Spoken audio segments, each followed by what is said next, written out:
언젠가부터 인터넷 기사들 중에는 최근 한 온라인 커뮤니티 게시판에는으로 시작하는 기사들이 많아졌다. 별다른 내용 없이 비슷한 양식에 채워져 양산되어진 기사. 자극적인 내용과 낚시성 제목으로 채워진 기사들이 왜 끊임없이 나올 수밖에 없는 것일까? 시간을 빼앗긴 적은 있었던 것 같아요. 예를 들자면 뭐, 뭐 유명 연예인들끼리 뭐 어떤 스킨십을 했다라는 그런 기사였는데 뭐 막상 들어가 보니까 뭐 드라마나 이런 시트콤이나 그런 방송상에서 했던 거였다든지. 보면 그 정보가 좀 이제 확실하지가 않다거나 어느 한쪽으로 좀 편향되어 있다거나 뭐 그런 걸 많이 겪었죠. 그리고 이제 일단 호텔 사이트 들어가면 광고가 되게 자극적이에요. 애들이랑 같이 보다가도 맨날 뭐 이제 성형하는 거잖아요. 가슴 성형 아니면 뭐 이렇게 무슨 성생활에 대한 그런 광고 그런 걸 딱 보면은 이게 문화 수준이 좀 떨어지는구나 그런 생각도 하고 네 그랬어요. 저 같은 경우는 그렇게 인터넷을 검색을 했을 때 제목만 보고 들어갔는데 그런 식으로 낚시 기사를 받으면 상당히 별로 기분이 안 좋은 것 같아요. 그런 기사를 안 올렸으면 좋겠어요. 그냥 제목만 보고 그 제목만 보고 바로 믿을 수 있는데 그 내용하고 제목하고 아예 별개인데 그게 기사인지 아니면 장난식으로 올리는 건지 확실히 구분이 안 가서 그런 식으로 기사를 안 썼으면 좋겠어요. 그런 걸로 인해서 원하지 않은 정보를 보게 되는데 사람 마음이 그걸 보면 또 들어가고 싶잖아요. 근데 그런 걸로 인해 시간 낭비를 좀 한 적이 있었고요. 뭐 대통령에 관한 얘기를 들어갔는데 굿모닝 프레지던트 영화 얘기 이런 걸로 해서 낚인 적이 되게 많았죠. 그래서 기사 제목이 너무 자극적이어서 들어가 봤는데 알고 보니 뭐 아무것도 아니었다는 그런 내용들이 많아서 실망하긴 했어요. 이제 정보통신의 발달로 어디서나 인터넷을 접할 수 있고 다양한 정보를 일상적으로 접할 수 있게 되었다. 그만큼 커진 인터넷 언론 시장. 이제는 해마다 늘어 2012년 6월 현재 3,600개. 일간신문을 발행하는 메이저 언론사, 유명한 인터넷 언론사 이외에도 무수한 사이트들이 참여하는 레드오션이다. 보통 인터넷 언론사들은 기사를 클릭하도록 유도한 뒤 언론사 사이트에 있는 광고들을 노출시키고 그 광고에서 수익을 얻는다. 하지만 광고들은 클릭을 얻기 위해 자극적인 말들과 이미지들로만 채워져 있을 뿐이다. 낚시 기사 문제는 지금 포털이 스스로 그런 걸 만들어내고 있죠. 그러니까 첫 페이지에 그 어떤 뭐 미녀, 미인 뭐 이런 그 콘텐츠가 하나 나오는데 그걸 실제로 들어가 보면은 블로그에 있는 고정된 기사가 아니고 그런 글이 아니고 검색이란 말이죠. 실제로 이런 기사들이 노출되는 경로는 보통 포털 사이트에 집중되어 있다. 펀업 키워드, 핫토픽 키워드 등 여러 키워드 서비스를 포털 사이트들은 제공하고 있다. 하지만 이 검색어 키워드들이 과연 사용자들이 만들어가는 정보로 이루어져 있는 것일까? 새롭게 지정된 상단 키워드, 기사 한두 개와 블로그 글 몇 개밖에 없다. 잠시 후 키워드를 포함한 여러 기사들과 블로그 글들이 올라와 있다. 이슈가 사용자들에 의해 여론이 형성되는 게 아닌 포털 사이트가 골라준 키워드로 인해 사용자들이 그 키워드를 보게끔 만들어져 있는 것이다. 사용자들이 보게끔 만들기 위해 결국 기자들은 키워드를 사용해서 기사를 쓸 수밖에 없는 것이다.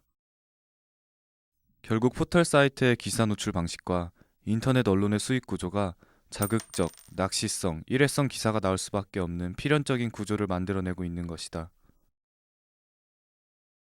기사들 사이에 스크롤을 좀 더 내려보면 똑같은 키워드가 포함된 여러 블로그들이 보인다. 그런 건 아무래도 내가 찾으려고 하는 거를 찾는데 시간이 많이 걸리는 게 가장 불편한 일이겠죠. 우리는 여자니까 막 보고 있으면 살 빼는 거 그게 이제 어느 사이에 들어와 있는 거야. 이거 성형외과 그게 뭐 어느 사이에 들어와 있어요. 뭐 성인 사이트로 연결된다든지 아니면 뭐 어떤 이상한 뭐 광고 대출 광고나 아니면 뭐 대부 광고 같은 게 뜰 때는 좀 약간 난감하고 성인 뭐 간혹 옆에 사람이 있을 때 뭐 성인 사이트를 갑자기 올라온다고 하면은 그 사람도 저를 보는 시선이 또 이상하고 막 네이버 상단에 그런 거 클릭하면은 801 사이트 같은 거 나와가지고 엄마가 막 야동 보냐고 막 오해한 적도 있고 막 그래요. 요즘 뜨고 있는 바이럴 마케팅. 소비자들이 자발적으로 메시지를 전달하게 하여 상품에 대한 긍정적인 입소문을 내게 하는 마케팅 기법이라는 개념이다. 바이럴 마케팅은 기업에서 소비자에게 어떻게 하면은 친숙하고 소비자들 마음을 열 수 있고 소비자들이 내가 충분히 활용해도 문제가 없겠구나, 이러한 적정한 가격과 좋은 서비스를 받을 수 있겠구나, 그런 느낌을 갖도록 확신을 시켜주는 중요한 도구라고 볼 수 있습니다. 하지만 요즘 바이럴 마케팅이란 입소문을 통한 마케팅이 아닌 관리하는 데 큰 비용이 들지 않는 블로그를 이용해 광고들을 보여주는 방식으로 사용되고 있다. 만약 다이어트에 대한 정보를 검색하고 싶어서 검색하면 관련 상품들을 판매하는 블로그들이 나오고, 보험에 대한 정보를 검색하면 보험 홍보 블로그들만 나올 뿐이다. 이런 큰 대형 사이트에서 어떤 제품을 검색을 했을 때 소비자들의 이야기들이 많이 뜨고 그걸 통해서 이제 상품을 보고 서비스를 보는데 실제로 기업에서 진실되게 그 내용을 알려서 어떤 이벤트나 이런 걸 통해서 하면 좋은데 누리꾼이라는 어떤 이름으로 통해서 여러 사람들 동원해서 과도하게 또 가장되게 표현해서 소비자가 그걸 보고 구매하거나 서비스 받았을 때 또 많은 문제가 생긴다는 거죠. 이 포털 첫 페이지에 있는 어떤 컨텐츠들은 클릭하면은 그게 블로그 사이트로 가는 게 아니고 포털 검색 결과가 나옵니다. 뭐 그렇게 되면은 사용자들이 이제 새로운 어떤 그 검색, 무슨 공항 패션 뭐 이런 것들이 나타났을 때 클릭을 하면은 그게 언론에 나오는 공항 패션 기사가 이렇게 나와요. 그렇게 되면은 그 블로그 하는 사람들이 그 언론에 있는 기사를 복제해 오는 거죠. 포오게 되면은 그 포털 첫 페이지에 그 검색 결과에 노출되기 때문에 순식간에 방문자가 막 30만 명씩 이렇게 몰리게 되죠. 그러니까 사용자들은 포털 자체가 그런 부정행위, 어뷰징 행위, 낚시 기사를 만들어내는 것을 알고 거기에 딱 맞추면은 자기도 검색 혜택을 받을 수 있기 때문에 자기가 콘텐츠를 만드는 게 아니고 남의 콘텐츠를 복제해 와가지고 갖다 놔도 그런 새로 뜬 검색어에 잘만 매치만 되면은 그 사용자가 몰린다는 걸 알게 되는 뭐 그런 구조입니다. 이러한 블로그들도 많은 노출을 통해서 수익을 얻기 위해 인터넷 기사들과 마찬가지로 키워드를 활용한다. 포털 사이트에서 보여주는 키워드를 글에 자주 사용하여 검색 서비스 이용자들이 그 키워드를 검색하면 게시물이 바로 보이게 하여 자신의 광고 블로그가 자주 노출되도록 노리는 것이다. 심지어 상위 노출을 도와주는 프로그램들도 나와 있다. 원하는 키워드가 반복적으로 쓰여지도록 자동적으로 글을 작성하게 한다. 다른 사람들을 위해 정보를 가공하는 것이 아닌 게시글의 노출을 높이기 위해서만 존재하는 상업적인 포스트들이 나타나게 되는 것이다. 또 뉴스 검색은 연관 검색어를 보여주지만 통합 검색에서는 포털 사이트에서 선정한 추천 검색어를 보여준다. 광고비를 받고 링크 자리를 제공하는 파워링크와 비즈 사이트라는 이름으로 클릭을 유도하고 있다.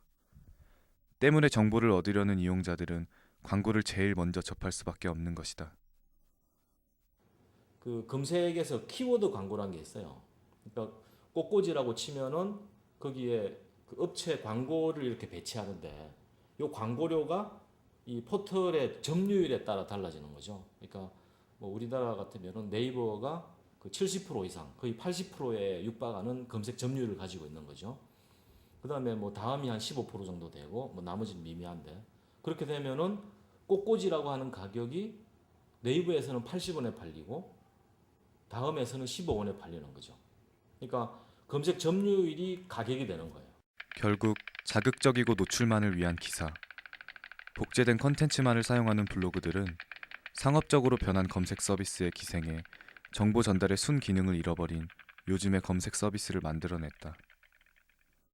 이런 환경을 의식한 네이버는 지난 4월 1일부터 뉴스 스탠드란 서비스를 시작했다. 하지만 이마저도 오히려 이미지를 올릴 수 있다는 점을 활용해 더욱더 자극적인 기사들을 쏟아내고 있다. 또 네이버는 리브라라는 새로운 검색 알고리즘을 개발해 적용시켰다. 검색하는 방식, 즉 자료를 찾는 방식을 바꾼 것이다. 좋은 문서, 나쁜 문서라는 게시글에선 낚시성, 복사, 조작행위, 키워드 반복 등 나쁜 문서를 규정해 놓기도 했다. 하지만 이러한 게시글들은 여전히 검색되고 있다. 리브라가 적용된 지 반년이 지난 지금 전혀 개선되지 않은 모습을 보여주고 있고 아직도 바이럴 마케팅은 활개를 치고 있다. 그런 것도 저는 별로 좋지 않다고 생각을 하는데 이제 블로그를 정보를 찾으려고 들어온 사람들이 많은데 단순히 광고만 접하게 된다면은 그 들어온 사람도 잘못 믿게 되는 경우도 많이 있을 것 같고 좀 안 좋지 않나 저는 좋지는 않다고 생각을 해요. 그냥 단순히 사람들의 흥미를 되게 유발하기 위해서 그렇게 되게 자극적인 기사를 쓰거나 그게 없는 상업적으로 블로그를 쓰면은 그러니까 저희도 되게 합리적인 소비를 할 수도 없고 그리고 올바른 정보를 받을 수도 없어서 좀 개선이 돼야 된다고 생각을 합니다. 그 포털이 스스로 변해야죠. 일단 뭐 공정한 검색, 그 다음에 어떤 외부 사이트나 포털 내부에 있는 컨텐츠를 서로 이렇게 차이별을 두지 않고 공정하게 검색해야 되고, 그러니까 좋은 콘텐츠를 복제한 사이트나 뭐 포털 내부에 있는 사이트가 아니고 좋은 콘텐츠를 가지고 있는 오리지널 원본 사이트가 검색에서 가장 상위에 올라와야지만, 그죠? 좋은 콘텐츠가 계속 나올 수 있는 거죠. 이 포털은 이 각각 사이트의 광고면을 구입을 해가지고 관리해주고 거기서 수익을 나누는 그런 구조로 가야 되죠. 그러면은 서로 업무 분담이 되니까 이 글 쓰거나 뭐 그림을 그리거나 하는 분들은 그것만 집중하면 되고, 포털은 사용자를 글로 보내준 다음에 거기에 나오는 광고면을 이 운영을 해가지고 수익을 얻으면, 그럼 훨씬 더 이렇게 이 콘텐츠도 풍부해지면서 광고 수익도 늘어나는 그런 구조가 될 거라고 생각하죠.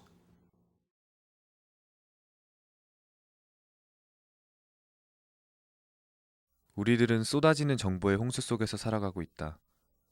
자신이 원하는 정보를 얻기 위해서는 주체적인 검색 습관이 필요하고 수익만을 위한 검색 서비스도 분명 개선이 이루어져야 할 것이다.